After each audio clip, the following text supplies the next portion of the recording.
Hello everybody and welcome to Nathan on Shuffle and to this latest edition of New Music Shuffle. This is the show where at the end of every month I talk through the different albums that spoke to me and that I've been listening to throughout the month. I do album spotlights for some of the bigger prog albums, the ones that are from my favorite artists or from really big notable names in the prog music sphere right now. But I listen to tons of new albums that are a little bit more under the radar and not as well known, and even though I don't devote a whole show to it because I might not necessarily have enough to say to fill out a whole show on its own, I do still want to mention them and recommend them, and so this is my chance to kind of tell you guys what I've been listening to in the month of April and what I've been enjoying. So there's some pretty solid recommendations, a pretty wide variety of stuff on the list today. I'm going to do 4 main albums that I'm going to spotlight and then a smattering of kind of some honorable mentions at the end. Try not to spend too much time on each one just so the video isn't too long and it just gives you guys an impression and to know if this is something worth following for you if you want to go check it out. So people tend to like these shows. I think it gives people some cool prog recommendations, and that's what I'm here to do. Hopefully you guys find some good music out of this list. So first on the docket here, I have Michael Romeo and War of the Worlds Part 2.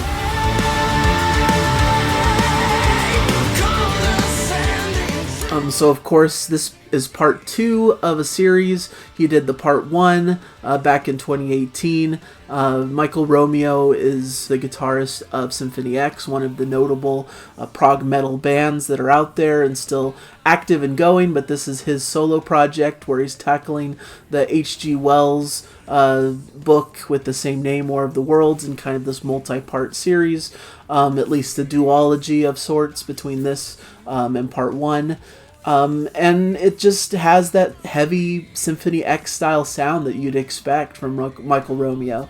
You know, it's kind of a good placeholder till we hopefully eventually get a Symphony X record because it has such a similar style and feel. In fact, the vocalist that he uses on this album, Dino Jelusic, often sounds like Russell Allen, who of course is the frontman of Symphony X, so it really steers very close to the Symphony X style and sound, which I think is a good thing because I love Symphony X and think they're one of the premier progressive metal acts. Of course, if you're not so much into metal, this isn't going to be for you because it's very heavy, very aggressive metal. To me, this is kind of a prog metal lover's dream of an album. It's just so heavy and dark and just full of great riffs and great solos. Really impressive display by Michael Romeo. And of course it brings back John Macaluso on drums and John J.D. DeServio on bass. Great astounding performances on this record from them.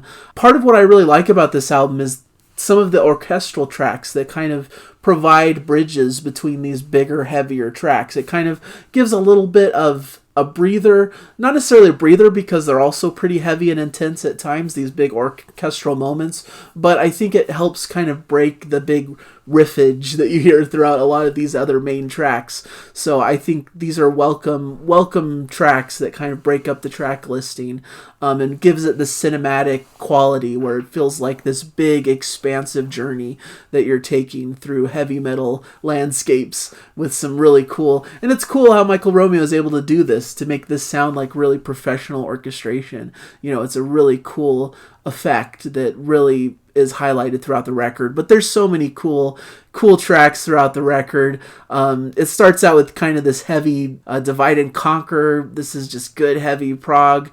Then it goes into Destroyer, which is more aggressive riffing, kind of a Middle Eastern flavor, some of the more aggressive stuff on the album. Metamorphosis kind of gives a little bit of a proggy flavor, some proggy riffs and keyboard sounds, groovy verses and an epic anthemic chorus. Really great Dino vocal on this one. I just think it's a great balance of heavy and soft and all these different flavors. Mothership kind of gives that orchestral style that I was talking about that really provides a good breather between some of these heavier onslaught of tracks. Just Before the Dawn is more of a big power ballad, nice relief after all of the intensity that you've been hearing. Hybrids is one of the more progressive tracks with some great intricacy in the music and some great layers. Hunted has some pounding orchestral moments, you know, one of those tracks again, but it sounds like it could be the soundtrack to like an action movie perhaps. albums. So just it continues on from there with more heaviness to end out the album, and then there's 2 big bonus tracks that also feel solid and have that kind of heavy metal vibe to them. For lovers of prog metal, this is kind of a no-brainer. It's just a really great, solid, heavy album that has a lot to love about it. Some orchestral moments to kind of add an interesting flavor to the heavy metal riffage. Some incredible soloing, some great singing, just great tight playing and awesome production values. Just really nothing really to complain here. Of course, if you're not into the heavy side of the genre, it's not going to be for you. But if you are, if you like that, Dream Theater, Symphony X, heaviness that you can get, then this is going to be really a great recommendation. So please check that one out. Really fantastic album from Michael Romeo. And excited to check him out in concert with Symphony X coming up soon in their North American tour. So that should be cool. All right, so the second album I wanted to mention is another fantastic one. This is Bjorn Reese and the album Everything to Everyone.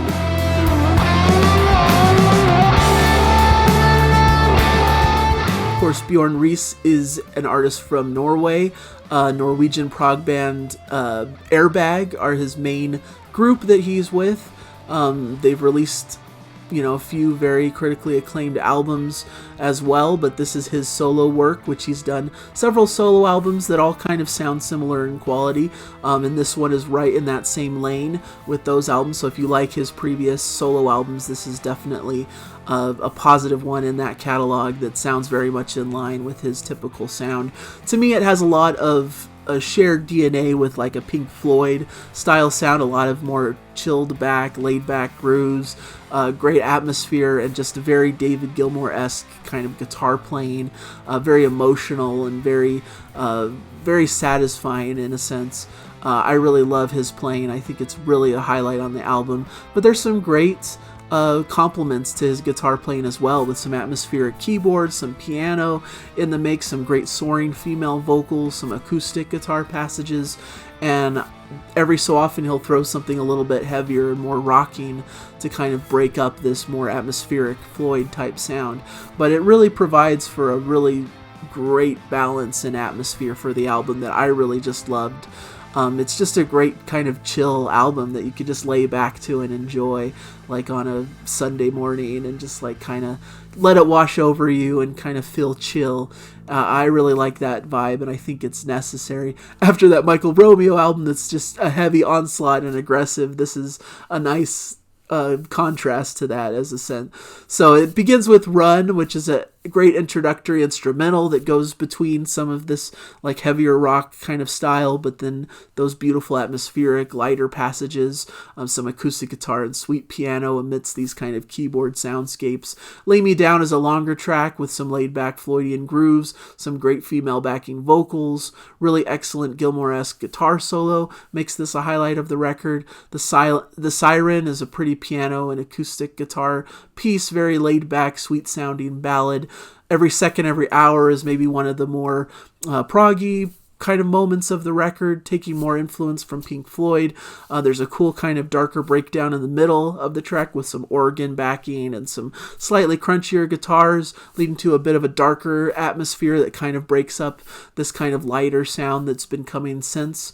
Leads to a very ambient, soundscapey kind of beginning with some off-kilter guitar work. Really cool. Descending as an instrumental with some excellent soundscapes and acoustic guitar work. And Everything to Everyone kind of finishes out the album as a beautiful laid-back track with some entrancing string sounds, some familiar feel in the acoustic guitar, and some heavenly male and female vocals. Kind of reminds me of the vibe of like Anathema, modern-day Anathema. Very uplifting, very soaring, and kind of a strong, big build of a ballad. Kind of gives a lead to an exciting play out at the end that ramps the music up in excitement to give a rousing conclusion to the album. So just a very solid, great little album that just really knows what it's trying to do. It doesn't really veer too far off the path of this kind of Floydian atmosphere, but has slight little bits of rocking moments and great vocals and great guitar work. And it's a really pleasant album to listen to that I really enjoyed and have had a lot of fun with. So that's another solid one that I would recommend to all of you out there who love this kind of style of laid back, groovy Pink Floyd style progressive rock. Just really cool stuff. Then for something completely different, we move into Envy of None and their self-titled debut.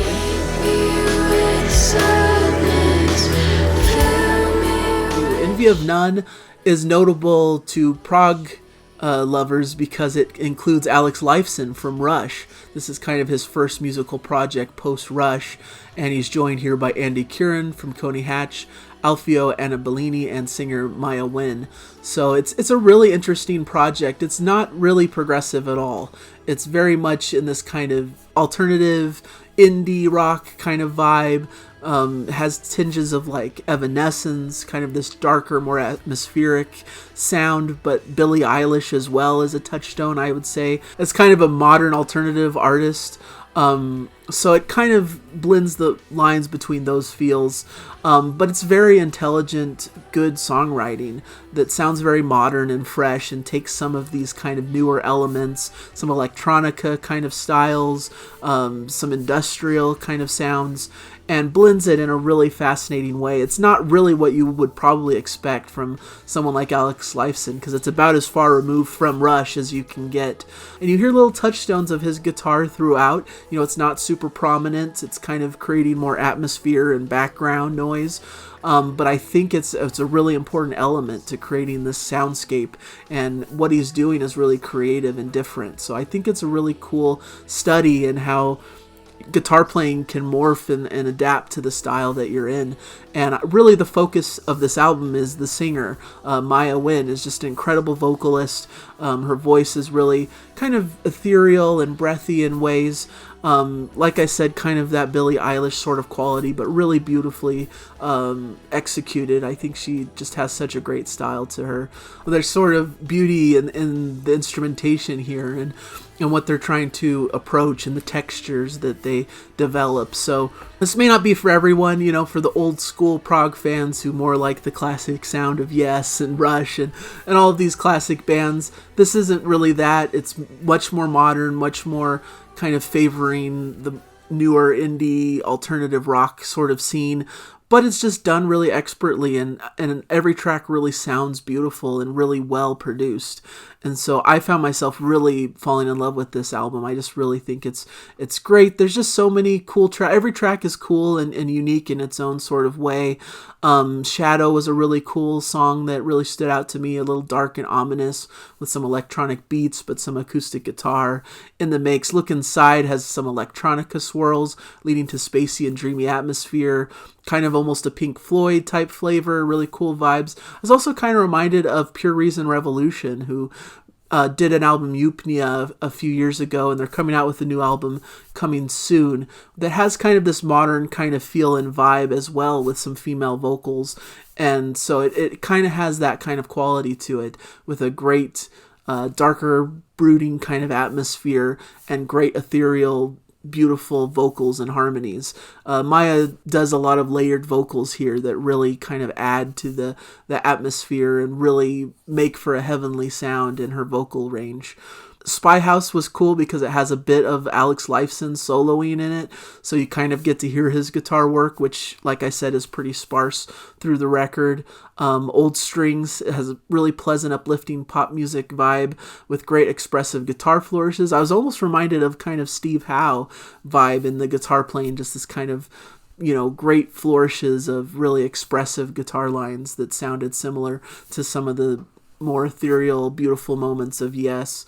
So Western Sunset closes the album, which is somewhat of a tribute to Neil Peart, of course, Alex Lifeson's Rush bandmate, who unfortunately passed away, and it's just a beautiful kind of acoustic instrumental piece that closes out the album in such a beautiful way and gives Alex Lifeson a kind of a chance to shine here and close the book on the album in a fantastic way. So it's a really beautiful, interesting, modern sounding album that I wanted to recommend. I know it's not going to be for everyone. Some people will probably be turned off from this, but if you open your mind enough and are willing to kind of open yourself up to some more modern poppier kind of sounds, I think this is a really excellent release that really was surprising to me because it's so far away from what you'd expect from Alex Lifeson as a musician. And I think that's really cool that he's willing to experiment and go in this different direction. So really a cool album that I wanted to recommend.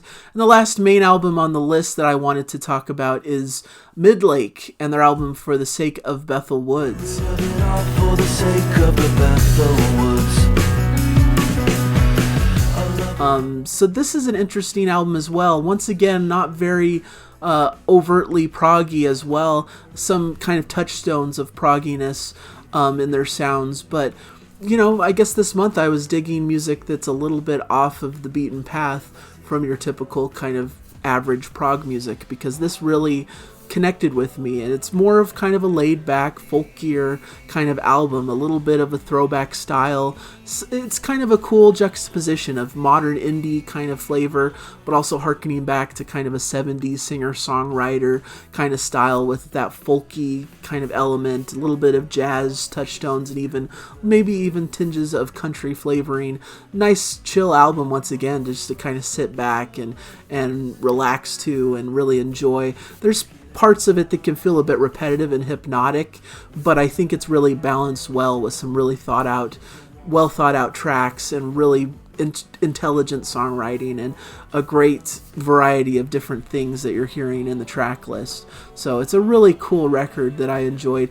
Like the title suggests, For the Sake of Bethel Woods, just a woodsy kind of folky kind of album with a lot of warmth to it. Very immersive record. The cover is kind of an interesting story. I was reading the cover is keyboardist flautist Jesse Chandler's father, who passed away in 2018. Apparently there's kind of a story that he came to Jesse in a dream asking to put the band back together because the band hadn't released an album since 2013 with Antiphon. So the cover kind of represents Jesse Chandler's father, a cover image taken from the 1970 documentary Woodstock, where Jesse's 16-year-old dad at the time joined a friend and hitchhiked from Ridgewood, New Jersey to the Woodstock Festival. So they kind of are immortalizing that in the cover artwork. And I think you can kind of feel that tribute as they continue through this record with a lot of different cool sounds and things going on with it. Commune starts the album with kind of a short opening. It's under a minute long, but kind of gets the sound set with some beautiful vocal harmonies before leading into Bethel Woods, a very driving indie folk song with a hypnotic drum pattern, light atmospherics, and great vocals. Glistening comes in with what I would call kind of a Radiohead-inspired guitar figure, leading to some soft vocals. Once again, has this kind of hypnotic quality that kind of lets the atmosphere wash over you, kind of an ambient country kind of style to me. Exile is a sweet uplifting track with some flute and folk vibes to it. Feast of Carrion is a great soothing track with folk kind of singer-songwriter vibes. Feels like a throwback to like a 70s style. A highlight to me, I really like this track. There's a keyboard solo partway through that's just simple and elegant, but really serves the song really well. And there's kind of a jazzy sort of vibe to it with some flute being in the mix of this as well. Noble is a little bit slow and ambient in its sound, very atmospheric, kind of a droning style song, kind of a slower build. Gone has a little bit of a funk kind of groove to it, a little bit. Some interesting flute and guitar flourishes kind of pepper throughout that one. Meanwhile, it has maybe an ELO inspiration with some great harmonies, kind of that throwback 70s pop kind of feel with a big hooky chorus. Great keyboard melody plays throughout this one. Dawning sounds like another 70s soft rock kind of song. And then the end kind of really just is a culmination of a lot of these different styles. Some great bass lines in it that have kind of a groovy style. And then Of Desire kind of gives you kind of that big, epic, emotional climax towards the end that kind of ends the record in a really great way. So just a really cool little record. It's not too lengthy. The tracks are fairly short, at least for a prog fan. And it goes through these different vibes, through kind of folk and jazz and country and some 70s singer-songwriter kind of styles. But it still has that feel and feels like it can fit right in with the modern indie rock kind of landscape as well. So really a cool, diverse, interesting record that I just really, really love that I wanted to mention. And then kind of like I said, some quick hits, some albums that I listened to briefly, but don't feel like I had enough time with to really delve deeper into, but I wanted to mention. I've been really loving the new Red Hot Chili Peppers record, Undying Love. I know it's not really typical for a prog channel to really talk about Red Hot Chili Peppers, but I think it's a great return to form for them. Great kind of funky vibes to it, some great guitar playing, some great bass grooves. It's a really cool, fun kind of summery album that I think will be playing through into summer. It's just a really laid back, chill vibe that I really like, and a good palate cleanser after all of these kind of heavier prog stuff that I tend to listen to. I wanted to also mention Capricor's Constant and their album The Murder Wall, kind of in line with if you like kind of the big train side of the prog landscape. They kind of do music not too far removed from that style. And they have David Jackson on saxophones, flutes, whistles, and bell. Just a fantastic player who really adds a lot of good different textures to the sounds here. So for some reason, this album isn't totally grabbing me. I respect it and appreciate what they're trying to go for. I think there's some great melodies, and it really is a pleasant listen, but nothing's really grabbed me as like super special yet. But I'm still giving it a chance. But it's kind of a concept record in a sense, telling some stories about those who attempted some of the most dangerous ascents and mountaineering on the north face of the Eiger.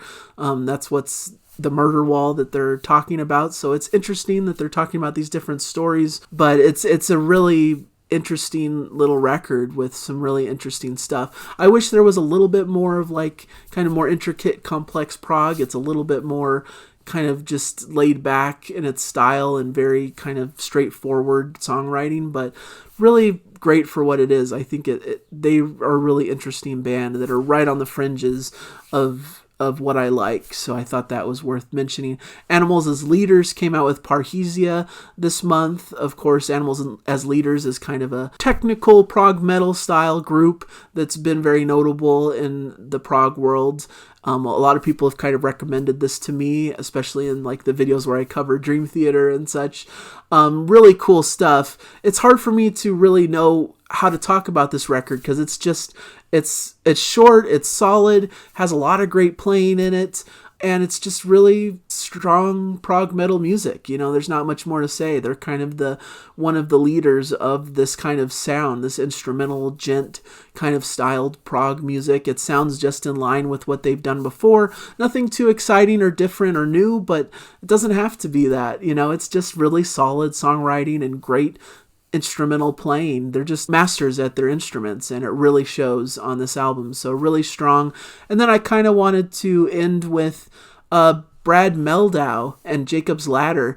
This is a jazz album, so once again not really a prog album, but it's related to prog because what he's done here, Brad Meldow, is taken these 70s prog rock influences that he was apparently obsessed with 70s prog rock in his childhood, and he's kind of taken some prog rock pieces and melded them into his own style and brought them into this jazz landscape. So I think this is just a really interesting listen for people who like jazz, who like progressive rock, and are interested in kind of hearing reframed versions of some prog classics, I would say.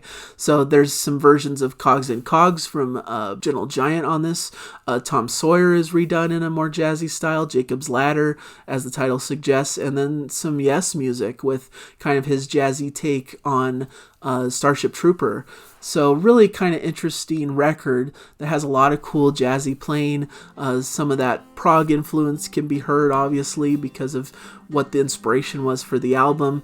And so it's almost like a novelty, you know, it's something that really struck my ear as a prog fan, and like, oh, that's kind of clever, that's fun that he redid it that way. You know, that was kind of the feel I had as I was listening through this, and thought some of you out there might appreciate it if you're kind of a jazz head but also love progressive rock. I think this is an interesting melding of those worlds, and I think it's a cool little record. So those are really the records that spoke to me in the month of April. So please let me know in the description of any albums I may have missed, albums that you appreciated and were enjoying in the month of April. Of course, I did a full review of the new Pattern Seeking Animals album, so that's obviously a big fixture of the albums I listened to in April as well, but I already covered that in a prior video, so check out that prior review, one of my favorite albums so far of the year. And we'll see what May brings with some interesting new releases coming out that may provide for a good list of albums for the end of May. So hopefully you enjoy this series. I like doing it because it really allows me to talk about some great new albums and recommend things to you guys, and I think that's always a lot of fun to do on this channel. And I've heard feedback from people that they really appreciate the prog recommendations and have sometimes found great new albums that they discovered through these recommendations. So that's really the hope here. So thank you guys so much. Subscribe if you like what I do here. Every month I'm going to be doing this style show to recommend some of the best albums that come out each month. And I also do a whole host of other stuff, other album reviews. I do prog news every week on Fridays. I do a series with my wife where we talk about prog music. We listen to new prog songs for her first listen, and discuss it. It's a lot of fun we have here, so hopefully you guys are appreciating the content and are having a good time out there enjoying whatever music you've got going on. So thank you guys so much for joining me, and I'll hopefully catch you guys in another video. Thank you. Bye.